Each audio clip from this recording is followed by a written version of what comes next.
Livro de Urântia. Documento 184. Perante o tribunal do Sinédrio. Os representantes de Anás haviam instruído secretamente ao capitão dos soldados romanos que trouxesse Jesus ao palácio dele, imediatamente depois de haver feito a sua prisão. O antigo sumo sacerdote desejava manter o seu prestígio de autoridade eclesiástica principal dos judeus. Ele também possuía um outro propósito em deter Jesus na sua casa por várias horas, e que era o de dar tempo para convocar legalmente uma reunião da corte do Sinédrio. Não era legal convocar um tribunal do Sinédrio antes da hora da oferenda do sacrifício matinal no templo, e esse sacrifício era oferecido por volta das 3 horas da manhã. Anás sabia que uma corte de sinedristas estava aguardando no palácio do seu genro, Caifás.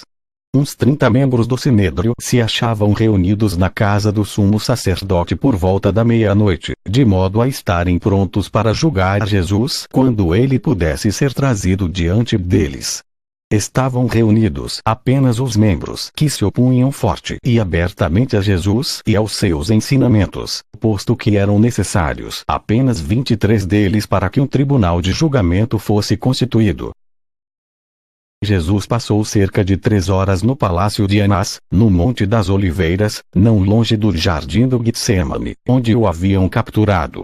João Zebedeu estava livre e a salvo no palácio de Anás, não apenas por causa da palavra do capitão romano, mas também porque ele e o seu irmão Tiago eram bem conhecidos dos serviçais mais antigos, havendo sido, muitas vezes, convidados do palácio, pois o antigo sumo sacerdote era um parente distante da mãe deles, Salomé.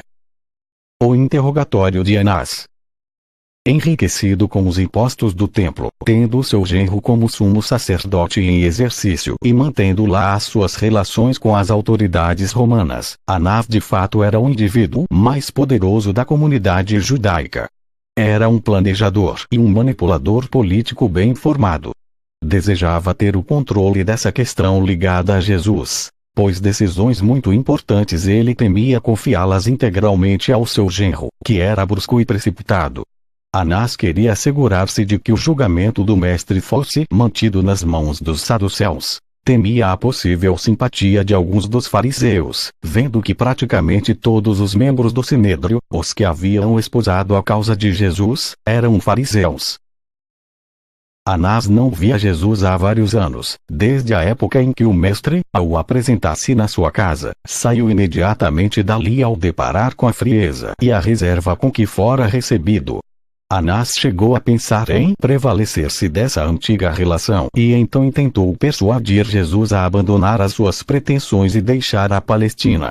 Ele estava relutante em participar do assassinato de um bom homem e supunha que Jesus chegasse a escolher deixar o país em lugar de ter de submeter-se à morte. Mas, quando Anás se pôs diante do valente e decidido Galileu, ficou logo sabendo que seria inútil fazer tais propostas. Jesus estava ainda mais majestoso e bem equilibrado do que antes, segundo Anás conseguia recordar-se dele. Quando Jesus era jovem, Anás tivera um grande interesse por ele, mas agora, as suas rendas sendo ameaçadas por aquilo que Jesus havia feito, muito recentemente, afastando os cambistas e outros comerciantes do templo. Esse ato de Jesus havia despertado a inimizade do antigo sumo sacerdote, muito mais do que os seus ensinamentos. Anás entrou na sua espaçosa sala de audiências, sentou-se em uma grande cadeira e mandou que Jesus fosse trazido diante dele. Após observar silenciosamente o mestre por uns momentos, ele disse: Tu compreendes que algo deverá ser feito quanto aos teus ensinamentos, já que estás perturbando a paz e a ordem do nosso país. E quando Anás olhou inquisidoramente para Jesus, o mestre examinou fundo nos olhos dele, mas sem dar nenhuma resposta. De novo Anás falou: Quais são os nomes dos teus discípulos, além de Simão Zelote, o agitador? De novo Jesus olhou de cima para baixo, mas nada respondeu. Anás ficou consideravelmente perturbado com a recusa de Jesus a responder às suas perguntas, tanto que lhe disse: Tu te importas com o quanto estou sendo amigável contigo, ou não? Não tens nenhum respeito pelo poder que eu detenho para definir sobre as questões do teu futuro julgamento? Depois de ouvir isso, Jesus disse: Anás, sabes que poderias não ter nenhum poder sobre mim se assim não fosse permitido pelo meu Pai. Alguns gostariam de destruir o Filho do Homem porque são ignorantes, de nada sabem direito, mas tu, amigo, tu sabes o que estás fazendo. Como podes, pois, rejeitar a luz de Deus? A maneira amável com a qual Jesus falou a Anás quase o confundiu. Mas ele havia já determinado na sua mente que Jesus devia deixar a Palestina, ou morrer. E assim tomou coragem para perguntar: o que exatamente estás tentando ensinar ao povo? O que tu alegas ser? Jesus respondeu: tu sabes muito bem o que eu tenho falado abertamente ao mundo. Eu tenho ensinado nas sinagogas e muitas vezes no templo, onde todos os judeus e muitos dos gentios têm ouvido a mim. Nada eu disse secretamente. Por que, então, me perguntas sobre os meus ensinamentos? Por que não convocas aqueles que me ouviram e não perguntas a eles? Sabes bem que toda Jerusalém ouviu aquilo que eu disse, ainda que não tenhas ouvido esses ensinamentos por ti mesmo. Antes, entretanto, que Anás pudesse replicar, o administrador dirigente do palácio, que estava bem perto, estapeou Jesus no rosto com a própria mão, dizendo: como ousas responder ao sumo sacerdote com tais palavras? Anás nada fez para repreender o seu administrador, mas Jesus dirigiu-se a ele, dizendo: meu amigo, se o que eu tiver dito é o mal, então dá testemunho contra o mal. Mas se eu tiver dito a verdade, por que deverias golpear-me? Embora lamentasse que o seu administrador tivesse batido em Jesus, Anás era orgulhoso demais para levar em conta essa questão. Na sua confusão ele retirou-se para uma outra sala, deixando Jesus sozinho com os criados da casa e os guardas do templo por quase 1 hora. Quando voltou, chegando até o lado do mestre, ele disse: tu alegas ser o Messias, o libertador de Israel. Disse Jesus: Anás, tu me conheces desde a época da minha juventude. Sabes que eu não pretendo ser nada, a não ser o que o meu Pai designou para mim, e que eu fui enviado a todos os homens gentios, tanto quanto aos judeus. Então Anás disse: foi dito para mim que tu pretendes ser o Messias. Isso é verdade? Jesus olhou para Anás. Todavia, respondeu apenas: assim o disseste tu. Por volta desse momento, chegavam mensageiros do palácio de Caifás para perguntar a que horas Jesus seria levado diante da corte do Sinédrio e, já que estava próximo ao alvorecer do dia, Anás julgou ser melhor enviar Jesus amarrado e sob a custódia dos guardas do templo, até Caifás. Ele próprio seguiu um pouco atrás deles. Pedro no pátio. Quando a companhia de guardas e de soldados aproximou-se da entrada do palácio de Anás, João Zebedeu estava caminhando ao lado do capitão dos soldados romanos. Judas havia ficado a uma certa distância para trás, e Simão Pedro estava ainda mais atrás. Depois de João entrar no jardim do palácio, junto com Jesus e os guardas, Judas veio ao portão, mas, vendo Jesus e João, tomou a direção da casa de Caifás, onde sabia que o verdadeiro julgamento do mestre teria lugar mais tarde.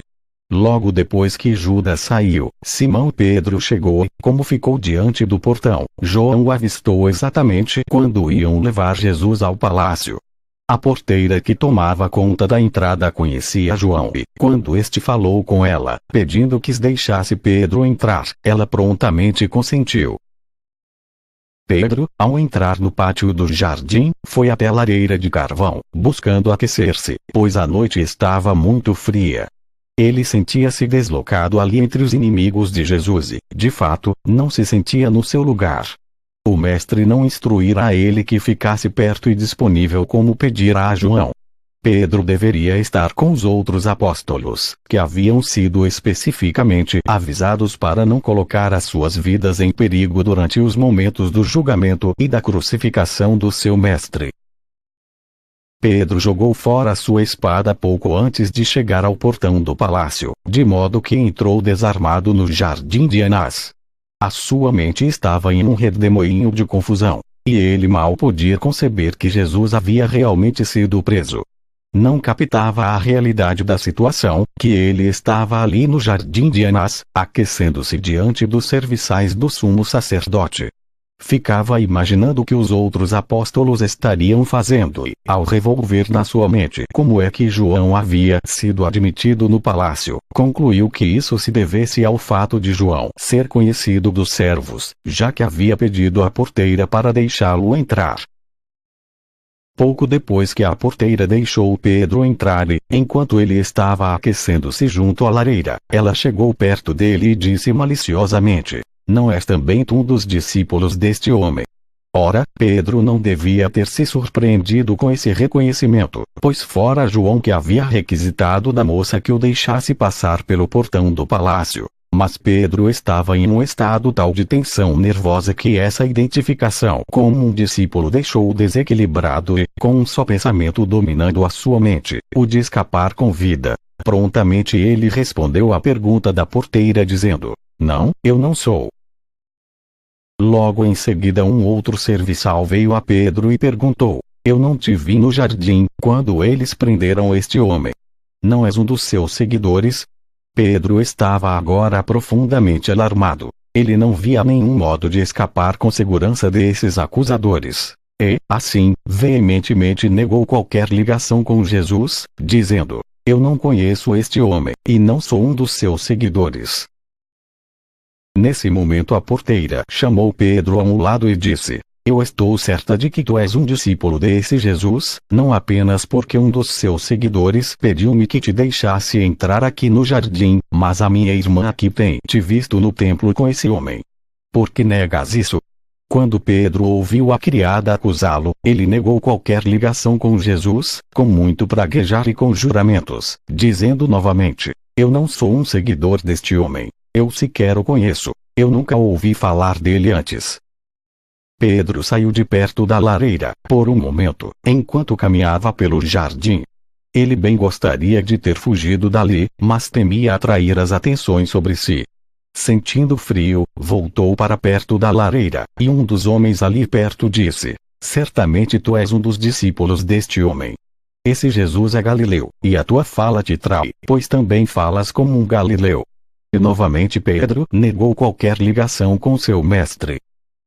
Pedro estava tão perturbado que buscou escapar do contato com seus acusadores, saindo de perto do fogo e permanecendo só próximo à entrada. Depois de uma hora nesse isolamento, a porteira e a sua irmã tiveram a oportunidade de passar por ele, e ambas de novo acusaram-no de modo provocador de ser um seguidor de Jesus. E de novo ele negou a acusação. E, exatamente depois de haver negado uma vez mais qualquer ligação com Jesus, o galo cantou. E Pedro lembrou-se das palavras de aviso faladas a ele pelo seu mestre, mais cedo naquela mesma noite. Enquanto ele estava ali, de coração pesado e esmagado pelo sentimento de culpa, as portas do palácio abriram-se para que passassem os guardas que levavam Jesus até a casa de Caifás. Quando o mestre passou por Pedro, viu, sob a luz dos tocheiros, a marca de desespero no rosto, anteriormente tão seguro de si mesmo e aparentemente valente, do apóstolo. E, voltando-se, Jesus olhou para Pedro. Pedro jamais se esqueceu daquele olhar enquanto viveu. Era um olhar de piedade misturada a um amor tal que nenhum homem mortal jamais contemplou na face do mestre. Depois que Jesus e os guardas passaram para fora dos portões do palácio, Pedro seguiu-os, mas só até uma certa distância. Ele não conseguia ir adiante. Sentou-se ao lado da estrada e chorou amargamente. E depois de ter derramado essas lágrimas de agonia, Pedro se pôs de pé a caminhar para o acampamento, esperando encontrar o seu irmão André. Ao chegar no acampamento, encontrou apenas Davi Zebedeu, que enviou um mensageiro para conduzi-lo até onde o seu irmão estava escondido em Jerusalém. Toda a experiência de Pedro aconteceu no jardim do palácio de Anás, no Monte das Oliveiras. Ele não seguiu Jesus ao palácio do sumo sacerdote Caifás. O fato de Pedro haver sido levado à constatação, pelo canto de um galo, de que havia negado repetidamente ao seu mestre, indica que tudo isso ocorreu fora de Jerusalém, pois era contra a lei manter criações domésticas de aves dentro da cidade propriamente dita. Antes que o cantar do galo encaminhasse Pedro de novo ao seu bom senso, ele havia pensado apenas, enquanto andava, a fim de se aquecer, para cima e para baixo, da entrada do palácio à lareira, em quão espertamente se havia esquivado das acusações dos serviçais, e em como ele havia frustrado o propósito deles de identificá-lo com Jesus. Até então, Pedro havia considerado apenas que esses servos não possuíam nenhum direito moral ou legal de questioná-lo assim, e repetidamente havia congratulado-se a si próprio pela maneira com a qual julgava haver evitado ser identificado e, possivelmente, submeter-se a ser preso. E não ocorrera a Pedro, antes do galo cantar, que ele havia negado ao seu mestre. E só quando Jesus olhou para ele é que deu por si, que tinha deixado de estar à altura dos seus privilégios de embaixador do reino. Havendo dado o primeiro passo, ao longo do caminho do compromisso e da menor resistência, não parecia a Pedro que houvesse outra saída a não ser continuar no curso da conduta pela qual havia optado. É necessário um caráter grande e nobre para, havendo começado errado, voltar e retomar o caminho certo. Com muita frequência a propriamente tende a justificar a continuidade no caminho do erro, uma vez que se tenha entrado nele. Pedro nunca acreditou plenamente que pudesse ser perdoado, até haver encontrado seu mestre, depois da ressurreição, e constatar que estava sendo recebido exatamente como antes das experiências dessa noite trágica das negações. Perante o tribunal dos sinedristas.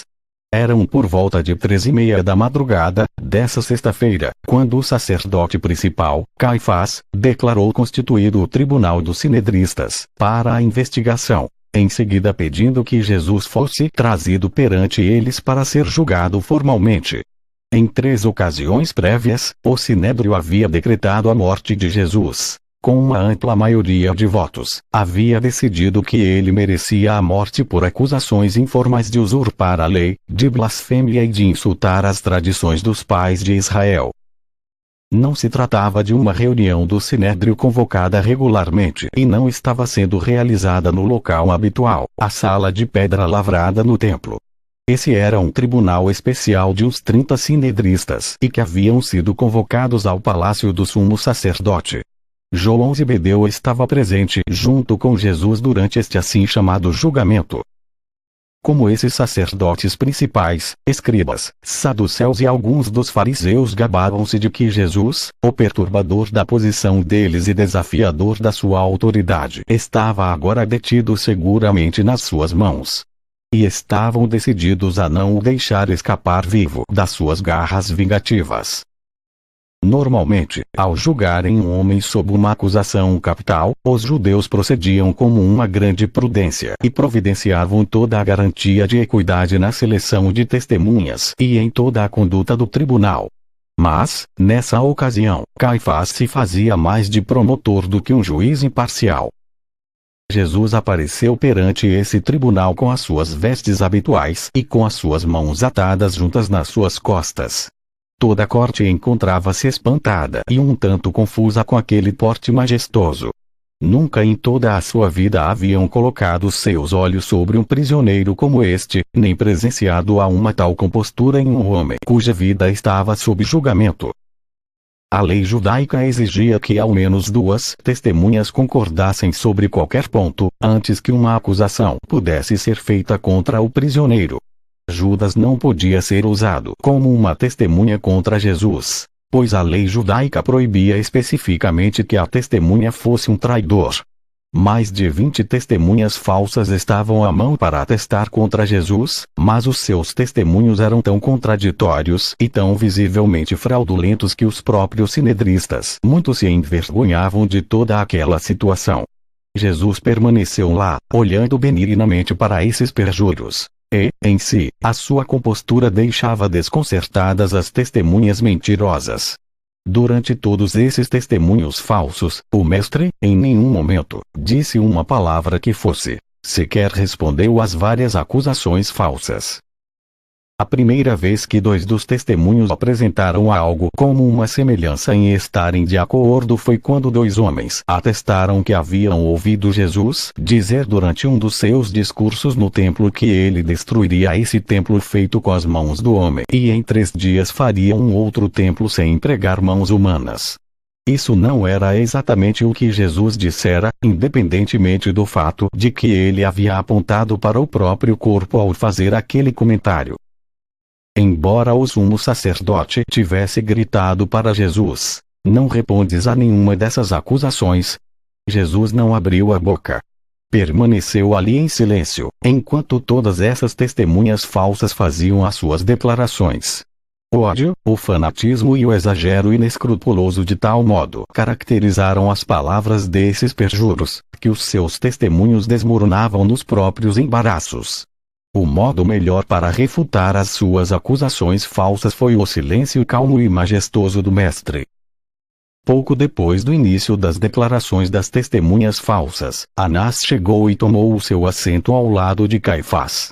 Anás agora se levantava e argumentava que essa ameaça feita por Jesus de destruir o templo era suficiente para justificar 3 acusações contra ele. Que era ele um perigoso desacreditador para o povo. Que ensinava coisas impossíveis a eles e que os enganava de outros modos.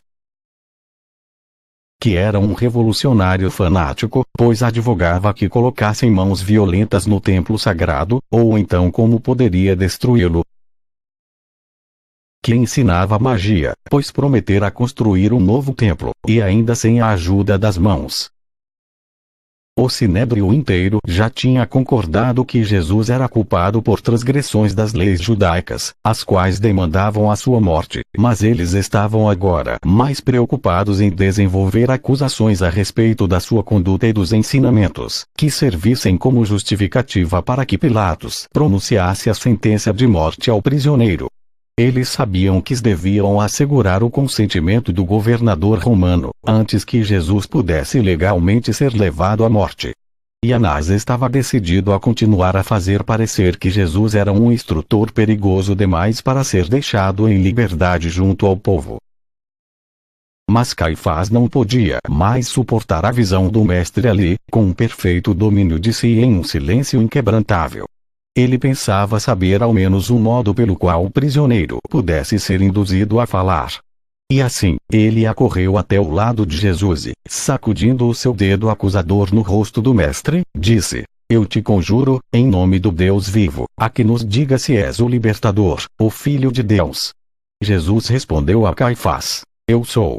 Logo irei para o Pai, e em breve o Filho do Homem será investido com o poder e uma vez mais terá soberania sobre as hostes do céu."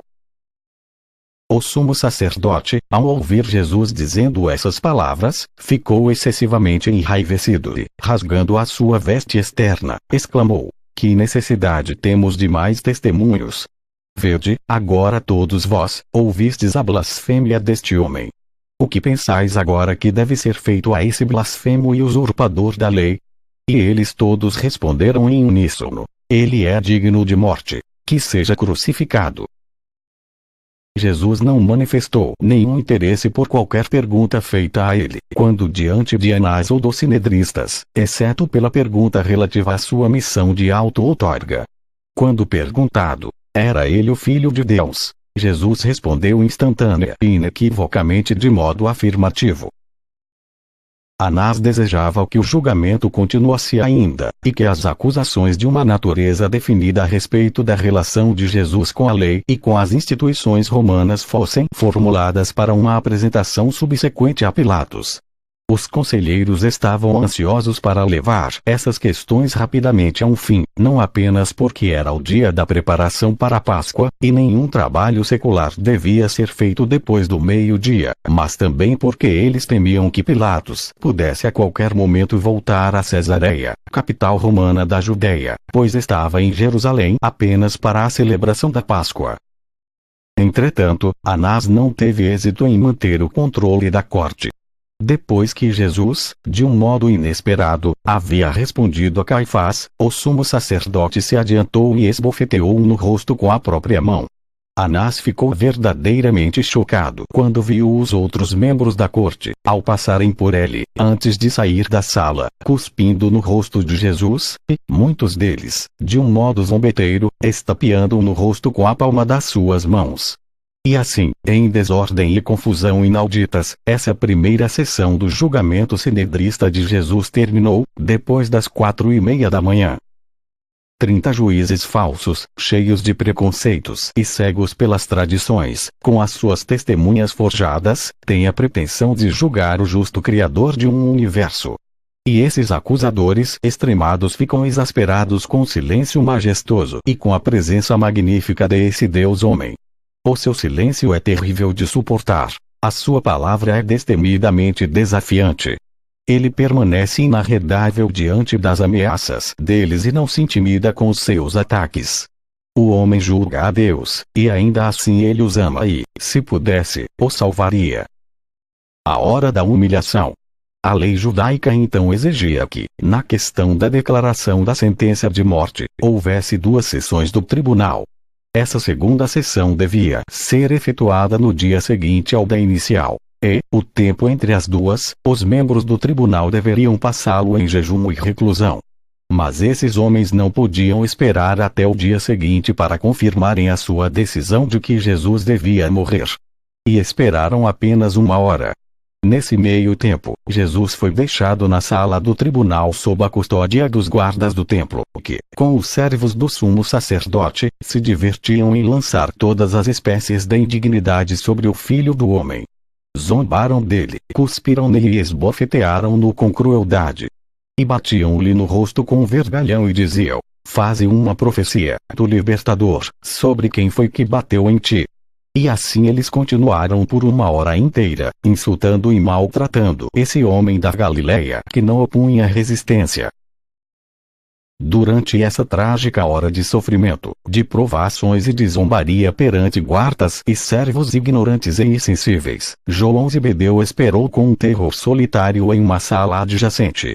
Logo que esses abusos começaram, Jesus indicou a João, com um aceno de cabeça, que ele devia retirar-se. O mestre bem sabia que, se permitisse ao seu apóstolo permanecer na sala e testemunhar essas indignidades, o ressentimento dentro de João seria tão forte a ponto de produzir uma explosão de indignação e protesto que, provavelmente, resultaria na sua morte. Durante essa hora terrível, Jesus não murmurou uma palavra sequer. Para essa alma humana branda e sensível, unida, em uma relação de personalidade, ao Deus de todo esse universo, não houve nenhum momento mais amargo, no cálice da sua humilhação, do que essa hora terrível à mercê desses guardas e servos ignorantes e cruéis, que haviam sido estimulados a abusar dele pelo exemplo dos membros desse chamado tribunal sinedrista.